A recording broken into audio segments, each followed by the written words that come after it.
안녕하십니까. 저는 헌법을 담당하고 있는 양승우 강사입니다. 여러분 만나서 반갑습니다. 이 헌법이라는 과목은 다른 법률과는 좀 다르게 매우 추상적이라고 할 수 있습니다. 우리가 추상적이라는 말은 실생활에 직접 몸에 와닿지 않는 그런 느낌이 좀 있을 수 있다는 걸 의미할 수도 있겠습니다. 하지만 우리가 이제 수험 헌법을 정복하기 위해서는 이런 추상성도 극복할 수 있어야 될 것 같은데요. 우리가 먼저 법 과목을 공부하면서 가장 중요시해야 할 것들이 있습니다. 그걸 먼저 한번 생각해 보면요. 자, 제일 중요시해야 되는 거는 법적 상식. 일반적인 상식 말고 법적인 상식이요. 그렇죠? 요걸 보통 영어로는 legal mind 이렇게 설명을 합니다. 자, 법적인 어떤 마인드가 성립되어 있느냐, 우리가 법을 공부하면서 가장 중요한 것 중에 하나입니다. 자, 그리고 두 번째로는 상황을 판단할 수 있는 능력, 보통 상황 판단이라고 합니다. 그래서 보통 우리가 법을 공부할 때는 법적 상식과 그다음에 상황 판단 능력, 이 부분을 매우 중요시 여기게 됩니다. 자, 여러분들도 저와 함께 헌법을 공부하면서 법적 상식과 상황 판단 능력을 키울 수 있는 그런 계기가 됐으면 좋겠습니다. 그럼 법적 상식은 뭐고 상황 판단은 뭘까요? 예를 들어서요, 형법이요. 우리가 실생활에서 조금 쉽게 접할 수 있는 형법, 형법을 한번 보면요, 이런 일이 있을 수 있죠. 누군가가 상대방을 마구 때린다고 생각해 봅시다. 그럼 그걸 지켜보면서 아유, 맞을 짓을 했나 보지. 야, 상대방은 맞을만 하네. 자, 이렇게 생각하는 게 아니라 사람을 저렇게 때리면 폭행죄 아니야? 더 심하면은 상해죄까지 되지 않을까? 이런 식으로 생각하는 거. 이건 형법적인 상식이 되겠습니다. 또 예를 들어서 상황 판단은요, 계속 형법적으로 얘기해 보니까 한번 해볼까요? 누군가 사람 막 때렸으니까 저 사람은 폭행죄겠다 이렇게 생각했는데 재판이 되고 판결이 나 보니까 무죄였던 거예요. 그러면 에휴, 법관이 왜 이렇게 이상하지 않아? 이렇게 생각하는 게 아니라 저 때문에 어떤 특별한 사정이 있었겠구나, 특별한 사실관계가 있었겠구나, 이렇게 판단하고 이해하는 거, 이걸 우리는 상황 판단 능력 이렇게 얘기하는 겁니다. 그렇죠? 그래서 어떤 법적인 사건이 있을 땐 우리가 법적 상식, 리걸 마인드도 있어야 되고, 또 특별한 경우에는 이거 어떤 상황이야? 이런 상황 판단 능력까지 있어야 되겠습니다. 자, 저랑 헌법을 공부함에 있어 갖군요, 특별한 상황, 특별한 사실관계 부분에 대해서는 제 기본서에 꼼꼼하게 다 적어놨으니까요, 여러분이 열심히 공부해 주시면 좋을 것 같고요. 자, 지금 이 시간에는 헌법적인 법적 상식은 뭔가, 헌법은 추상적이잖아요. 그 법적 상식이 뭔지 우리가 한번 따라가 보겠습니다. 그래서 이 OT 시간에는요, 헌법 전체를 제가 한번 얘기하면서 과연 우리 헌법, 추상적인 헌법에서는 법적 상식을, 법적인 기준이 되는 것이 무엇인지, 요거를 저랑 한번 살펴보는 시간을 갖도록 하겠습니다. 여러분 잘 따라와 주셔야 돼요. 그렇죠? 자, 일단 헌법 전체를 한번 우리가 아울러 한번 보도록 할게요. 헌법은요, 크게 세 종류로 나눠지는데요. 첫 번째로는 헌법 전체를 관통하는 원리, 원칙, 제도 등을 기술한 게 있습니다. 이게 보통 우리는 이제 헌법 총론이라고 얘기합니다.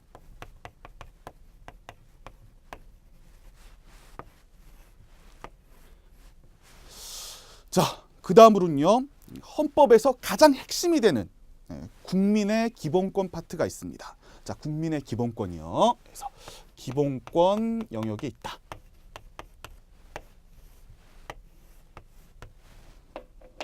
자, 근데 요 기본권에서요, 우리가 가장 먼저 배울 게요, 그 유명한 인간의 존엄과 가치입니다. 그렇죠? 인간의 존엄과 가치예요. 이 표현만으로도 대단히 우리에게 뭔가 시사하는 바가 많습니다. 인간은 존엄해야 되고 가치가 있다, 이런 표현이겠죠. 우리 조문 헌법 제 10조에 규정되어 있습니다. 근데 인간의 존엄과 가치를 우리가 처음에 배는 이유는 이 인간의 존엄과 가치가 헌법 전체에서도 가장 중요하고 최종적인 이념이 되기 때문에 그렇습니다. 되셨죠? 그래서 우리가 인간의 존엄과 가치를 어떻게 이해해야 될 것인지, 그다음에 인간의 존엄과 가치가 얼마나 중요한 것인지를 수업 시간에 배우게 될 테니까요. 그때 또 잘 따라오시면 될 것 같고요. 자, 인간의 존엄과 가치 외에도요. 자, 기본권은 여러 종류가 있습니다. 대표적으로 뭐 평등권도 있을 수 있고요. 그다음에 자유권. 그다음에 뭐 경제적 기본권,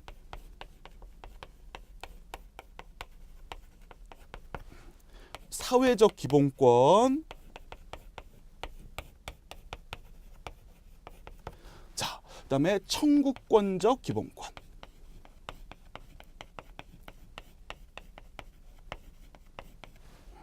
등등등 배우게 됩니다. 자, 이렇게 개별적인 기본권들을 배우게 되겠고요. 자, 그래서 이렇게 크게 인간의 존엄과 가치, 또 그 외 개별적인 기본권을 배우게 되는데요. 자, 여기서 이제 매우 중요한 건 뭐냐면 이런 개별적인 기본권을 우리가 공부하게 되는 이유도 최종적인 목적은 뭐다? 그렇습니다. 인간의 존엄과 가치를 얼마나 잘 보장하고 얼마나 잘 실현할 수 있느냐, 그걸 목적으로 하고 있다는 걸 꼭 기억하셔야 되겠습니다. 되셨죠? 그래서 우리가 이렇게 개별적인 기본권을 배우는 것도 결국에는 인간의 존엄과 가치를 얼마나 보장해 줄 수 있고 실현해 줄 수 있는지, 이게 최종 목적이 돼야 되는 겁니다. 여러분 잘 기억해 주시길 바라겠고요. 자, 기본권 파트 다음에는요. 우리 이제 통치 구조라는 파트를 배우게 돼 있습니다. 자, 통치 기구에서는요. 자, 국회로 일컬어지는 입법부. 그렇죠? 그래서 국회가 있고요. 자, 행정부로 일컬어지는 정부. 그렇죠? 정부가 있고요. 자, 그다음에 사법부인 법원. 자, 마지막으로 헌법재판소가 있습니다. 자, 그러면 이런 통치 기구들은요, 그냥 만들어진 걸까요? 야, 그냥 대한민국 있으니까 우리 이런 거 하나 만들어 보자. 이렇게 된 게 아니에요. 자, 그 부분이 되게 중요합니다. 국회, 정부, 법원, 헌법재판소가 왜 만들어졌을까요? 그 이유는 아까 말씀드리다시피, 그렇죠? 이 기본권이 굉장히 우리 헌법에서 핵심적인 부분이라 그랬죠. 자, 요 기본권.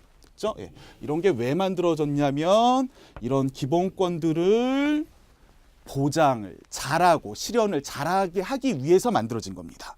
즉 실현 도구, 보장 도구가 되는 거죠. 자, 다시 한번 말하면 이런 통치 구조, 통치 기구들은 우리의 기본권, 국민의 기본권을 얼마나 잘 보장시킬 수 있고 얼마나 잘 실현시킬 수 있는지, 자, 그런 실현과 보장의 수단이라고 말할 수 있겠습니다. 무슨 말씀이겠죠? 그래서 보장, 실현, 수단이라고 얘기할 수 있겠습니다. 자, 그러면 여러분 한번 생각해 봅시다. 개별적인 기본권 다 좋은데 이 개별적인 기본권 역시 인간의 존엄과 가치를 보장 실현하기 위해서 존재하는 거고요. 자, 통치 기구들이요, 그냥 만들어진 게 아니라 역시 기본권을 보장하고 실현하기 위해서 만들어진 겁니다.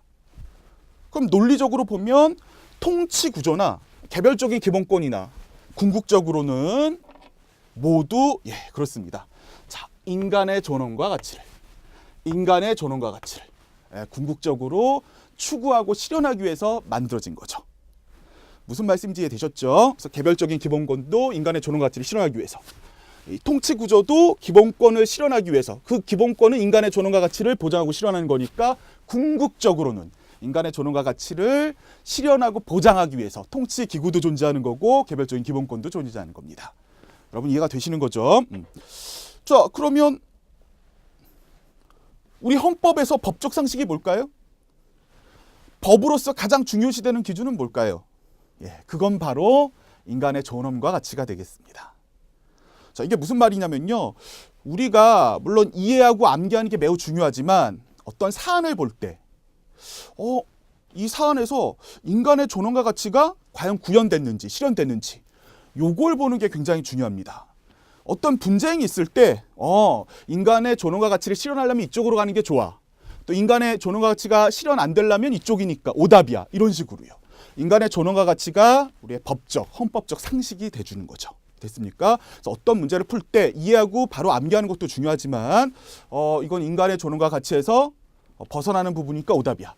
이거는 인간의 존엄과 가치를 지켜줄래니까 정답에 가까워. 이런 식으로 판단하는 거.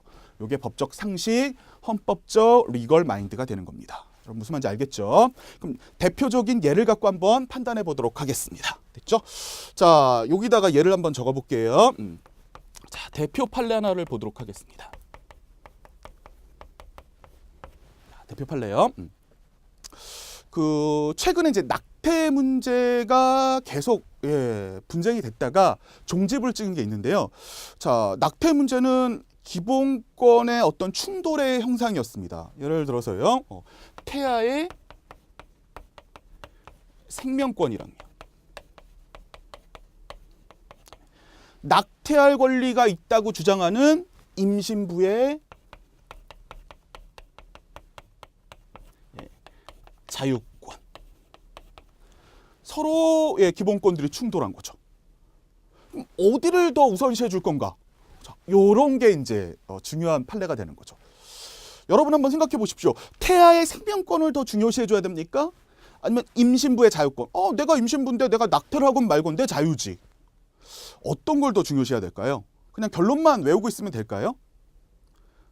예, 그렇습니다. 우리가 법적 상식을 기준으로 한번 보자고요. 그렇죠? 법적으로 중요한 기준을 놓고 한번 생각해 보자고요. 우리 헌법에서 가장 중요한 건 뭡니까? 인간의 존엄과 가치 실현, 인간의 존엄과 가치 보장입니다.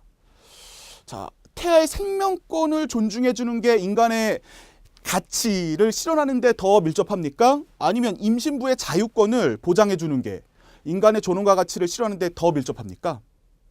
생명인가요? 자유인가요? 네, 답은 쉽죠? 생명입니다. 인간의 생명 그 이상은 없죠. 다 살자고 하는 거죠. 너 내일 죽어. 이래 보세요. 무슨 의미가 있겠습니까? 이해되셨죠?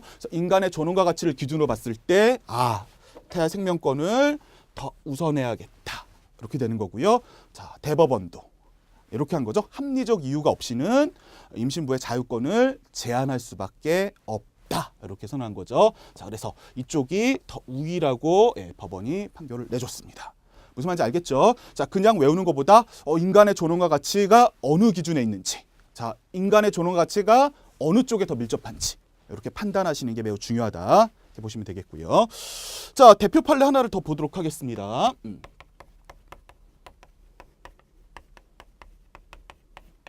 자, 요즘 이제 종지부를 또 찍은 판례죠. 소위 흡연권과 혐연권의 문제였습니다. 자, 흡연권, 담배를 필 자유. 혐연권, 담배를 멀리할 자유. 흡연하시는 분들은 너무 불편하시죠? 내가 어디서 도대체 담배를 펴야 돼? 자, 흡연을 안 하시는 분들은 담배 냄새 맡기조차 싫다. 이 기본권끼리 이제 충돌한 사건이었죠. 그렇죠? 한쪽은 흡연권이었고요. 한쪽은 담배를 멀리할 권리, 혐연권이었습니다. 자, 여러분, 그 흡연권은요, 담배를 필 권리는 기본권에 어디에 해당하는 겁니까? 담배를 내가 마음대로 필 권리. 이거 자유권에 해당하는 거죠. 그렇죠? 자유롭게 담배를 피는 거니까. 혐연권은요, 내가 담배를 멀리할 권리. 난 담배 냄새 싫다, 멀리하고 싶다. 요것도 자유권입니다. 그럼 좀 애매하네요. 인간의 존엄과 가치를 기준으로 봐야 되는데 이쪽도 자유권, 저쪽도 자유권. 어디에 법이 더 위일까요? 이랬을 때, 자, 흡연권은 자유권에 불과하지만 혐연권은요, 담배를 가까이 하는 게 건강에 좋습니까? 담배를 멀리 하는 게 건강에 좋습니까? 담배를 멀리 하는 게 건강에 좋은 거죠. 자, 그래서 뭐와도 관련돼 있으니까 생명권과도 관련돼 있다. 흡연권은 자유권에 불과하지만 혐연권은 자유권과 생명권과 관련이 있다. 자, 그래 놓고 인간의 존엄과 가치 기준을 한번 봅시다. 인간의 존엄과 가치를 잘 실현하려면 생명이 있는 쪽이 더 우위에 있어야 되겠죠. 그래서 우리 대법원 판결도 흡연권, 혐연권 둘 다 권리긴 맞는데 혐연권에 생명권도 포함되어 있으니까 그거를 더 우위에 두는 게 맞다. 이렇게 설명해 준 거죠.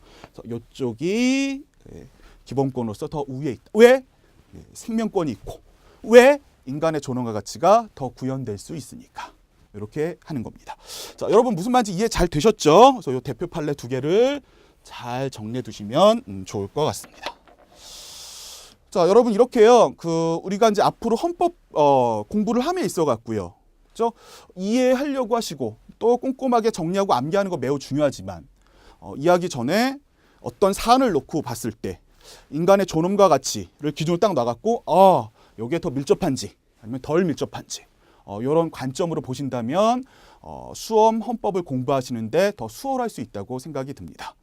자, 저와 함께 헌법 공부 앞으로 차근차근 꼼꼼하게 열심히 해보도록 합시다. 자, 감사합니다.